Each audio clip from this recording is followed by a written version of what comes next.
15 kabanata. Isang araw, ang mga maniningil ng buwis at ang mga makasalanan ay lumapit kay Jesus upang makinig. Nagbulong-bulungan naman ang mga Pariseo at mga tagapagturo ng kautusan. Sabi nila, Ang taong ito'y nakikisama sa mga makasalanan at nakikisalo sa kanila. dahil dito, sinabi sa kanila ni Jesus ang talinghagang ito. Kung ang sino man sa inyo ay may 100 tupa at mawalan ng isa, anong gagawin niya? Hindi ba't iiwan niya ang 99 sa pastulan at hahanapin ang nawawala hanggang sa ito'y matagpuan? Kapag nakita na niya ang tupa, ay masaya niya itong papasanin. Pagdating sa bahay, aanyayahan niya ang kanyang mga kaibigan at mga kapitbahay at sasabihin sa kanila, "Makipagsaya kayo sa akin, sapagkat nakita ko ang tupa kong nawawala." Sinasabi ko sa inyo, magkakaroon ng higit na kagalakan sa langit dahil sa isang makasalanang tumatalikod sa kasalanan kaysa 99 na matuwid na di nangangailangang magsisi. O kaya, kung ang isang babae ay may 10 salaping pilak at mawala ang isa, ano ang gagawin niya? Hindi ba't magsisindi siya ng ilawan? Wawalisan ang buong bahay at hahanaping mabuti ang nawawalang salapi hanggang sa ito'y kanyang makita? Kapag nakita na niya ito, aanyayahan niya ang kanyang mga kaibigan at mga kapitbahay at sasabihin sa kanila, "Makipagsaya kayo sa akin, sapagkat nakita ko rin ang nawawala kong salaping pilak."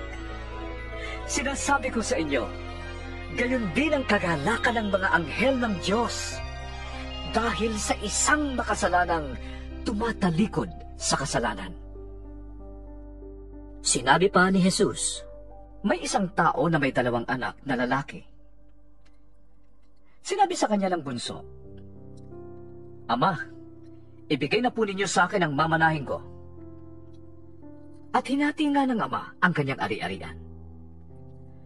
Pagkalipas ng ilang araw, ipinagbili ng bunso ang kanyang kaparte at nagpunta siya sa malayong lupain. Nilustay niya roon ang lahat niyang kayamanan sa mga bisyo. Nang maubos na ito, nagkaroon ng matinding tagutom sa lupain yon.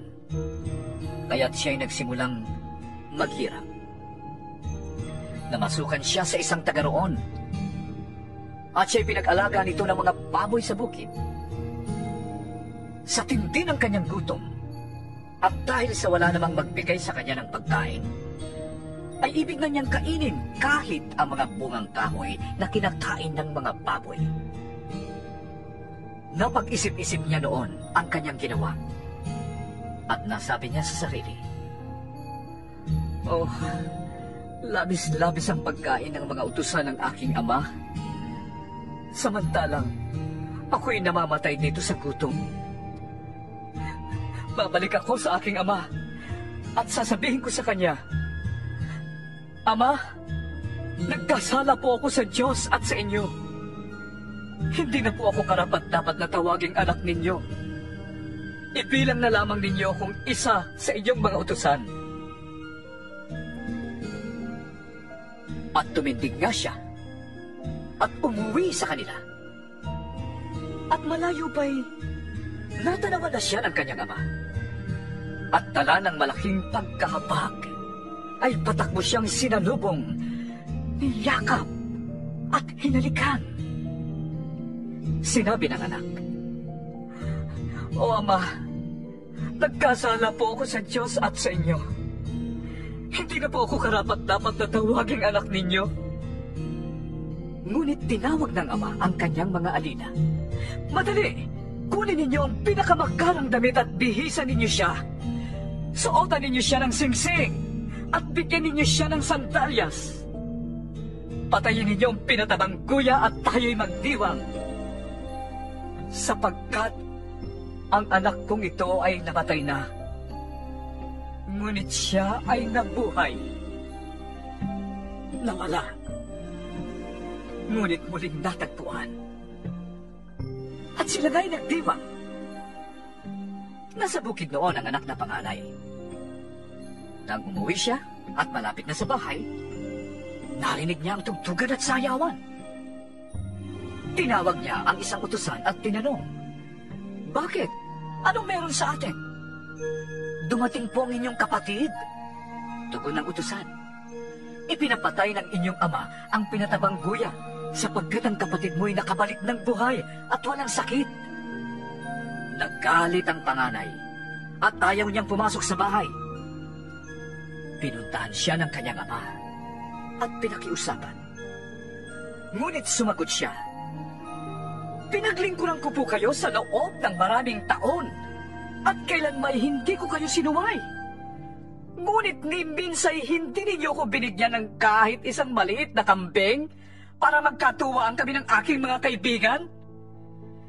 Subalit nang dumating ang anak niyong ito, na lumustay ng inyong kabuhayan sa masasamang babae, ay ipinagpatay pa ninyo siya ng pinatabang guya?"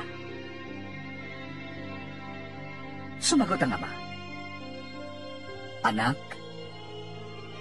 lagi kitang kapiling, at ang lahat ng aking ari-arian ay sa iyo. Nararapat lang na tayo'y magsaya at magdiwang, sapagkat patay na ang kapatid mo, ngunit nabuhay, nawala, ngunit muling natagpuan." 16 na kabanata. Nagsalita uli si Jesus sa kanyang mga alagad. May taong mayaman na may isang katiwala. May nagsumbong sa kanyang nilulustay nito ang kanyang ari-arian. Kaya ipinatawag niya ang katiwala at tinanong, "Ano ba itong naririnig ko tungkol sa iyo? Ihanda mo ang ulat ng iyong pangangasiwa sapagkat tatanggalin na kita sa iyong tungkulin." Sinabi ng katiwala sa kanyang sarili, "Anong gagawin ko? Aalisin na ako ng aking amo sa pangangasiwa. Hindi ko kayang magbungkal ng lupa. Nahihiya naman akong magpalimos. Alam ko na ang aking gagawin. Maalis man ako sa pangangasiwa, ay may tatanggap naman sa akin sa kanilang tahanan." Isa-isa niyang tinawag ang mga may utang sa kanyang amo. Tinanong niyang una, "Gaanong utang mo sa aking amo?" Sumagot ito, 100 tapayang langis po. "Heto ang kasulatan ng iyong pagkakautang. Dali, maupo ka at palitan mo. Gawin mong 50, sabi ng katiwala. At tinanong naman niya ang isa, "Ikaw, gaanong utang mo?" Sumagot ito, 100 kabang trigo po. "Heto ang kasulatan ng iyong pagkakautang," sabi niya. "Isulat mo 80. Pinuri ng amo ang tusong katiwala dahil sa katalinuhang ipinamalas nito, sapagkat ang mga makalupa ay mas mahusay gumawa ng paraan kaysa mga makadiyos sa paggamit ng mga bagay ng mundong ito." At nagpatuloy si Jesus ng pagsasalita, "Kaya't sinasabi ko sa inyo, gamitin ninyo ang kayamanan ng mundong ito sa paggawa ng mabuti sa inyong mga kapwa upang kung maubos na yon, ay tanggapin naman kayo sa tahanang walang hanggan.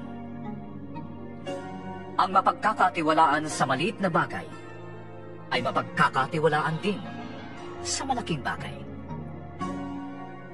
Ang mandaraya sa maliit na bagay ay mandaraya rin sa malaking bagay. Kaya kung hindi kayo mapagkakatiwalaan sa mga kayamanan ng mundong ito, sino magtitiwala sa inyo ng tunay na kayamanan? At kung hindi kayo mapagkakatiwalaan sa kayamanan ng iba, sino ang magbibigay sa inyo ng talagang para sa inyo? Walang aliping maaaring maglingkod sa dalawang Panginoon, sapagkat kamumuhian niya ang isa at iibigin ang ikalawa. Paglilingkuran ng tapat ang isa at hahabakin ang ikalawa. Hindi kayo maaaring maglingkod sa Diyos at sa kayamanan. Nang marinig ito ng mga Pariseo, tinuya nila si Jesus sapagkat sakim sila sa salapi. Kaya't sinabi niya sa kanila, Nagpapanggap kayong matuwid sa harap ng mga tao, ngunit alam ng Diyos ang nilalaman ng inyong mga puso.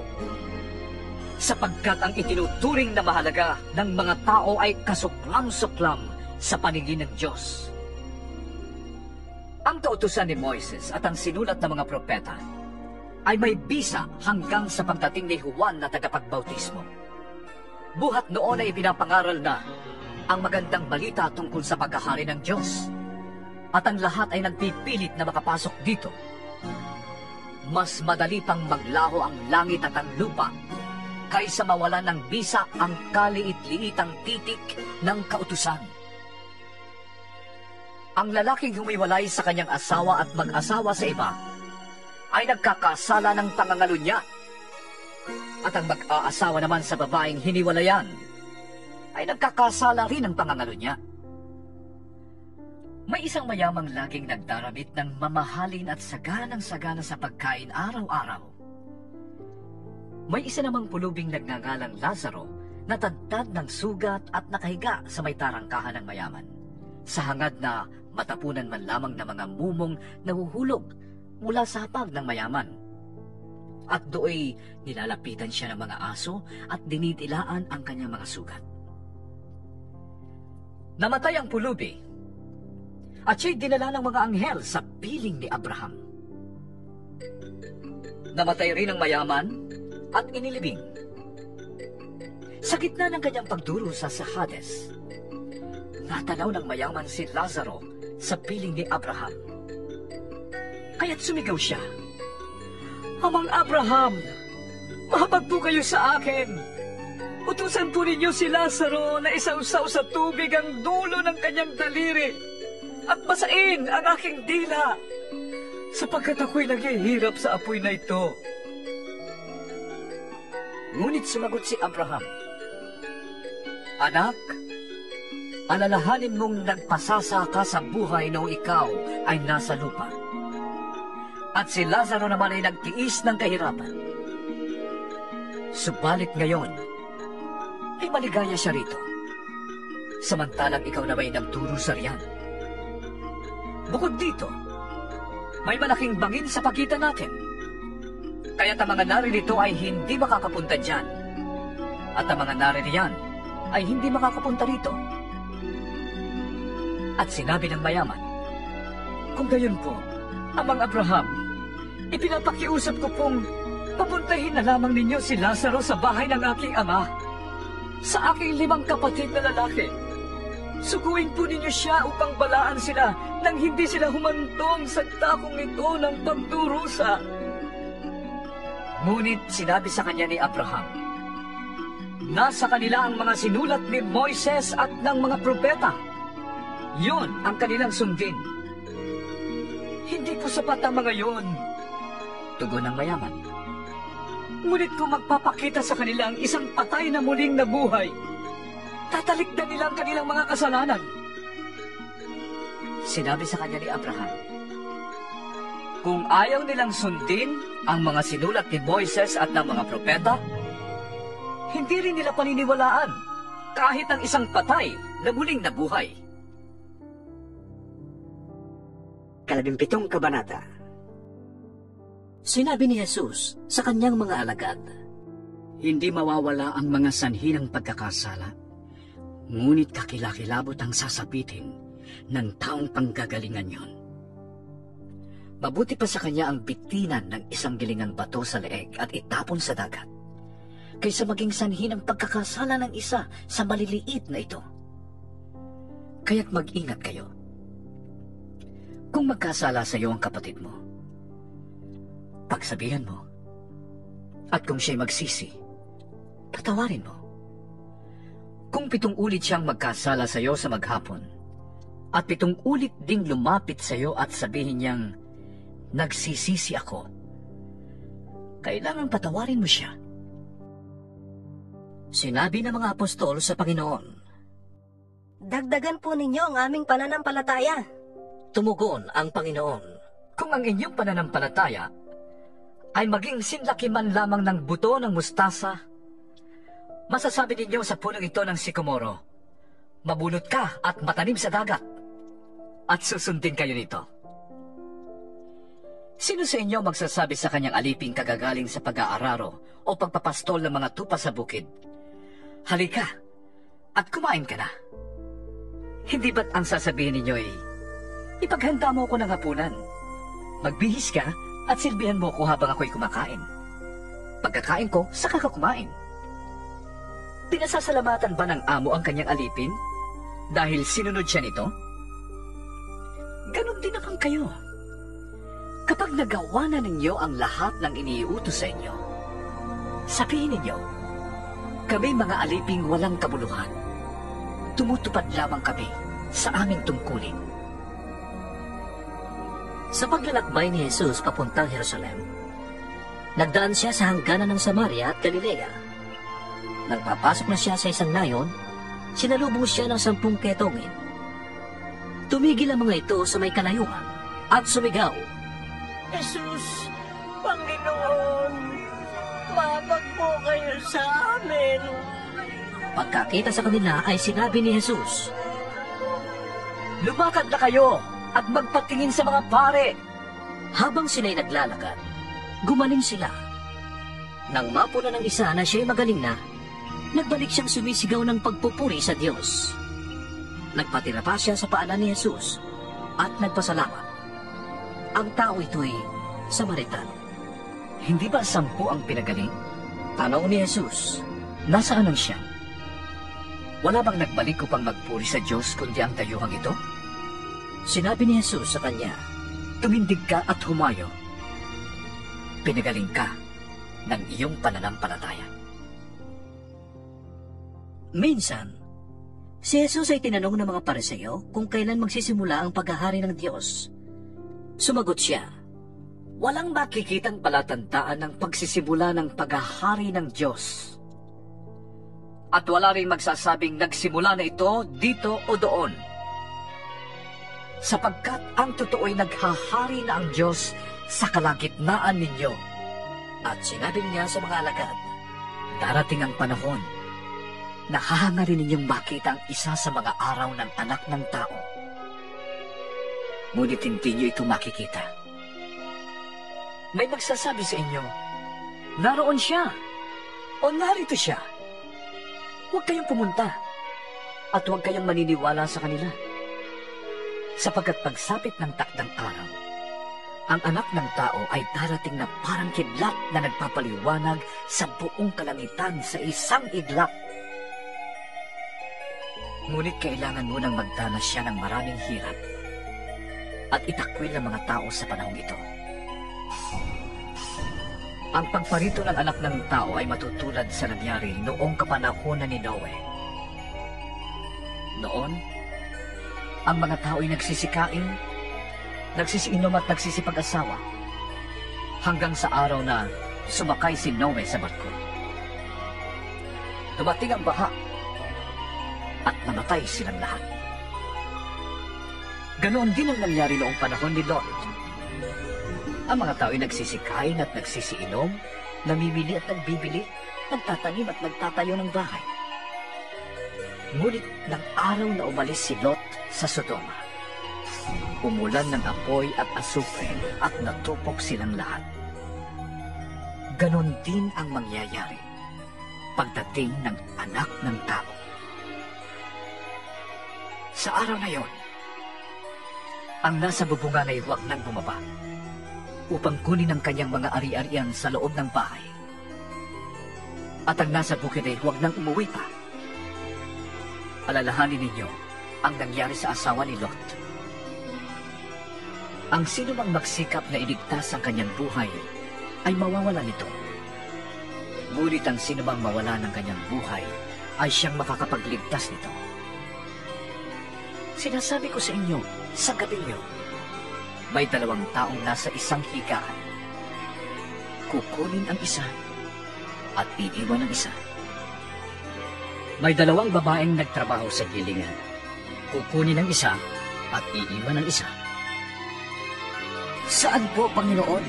Tanong ng kanyang mga alagad.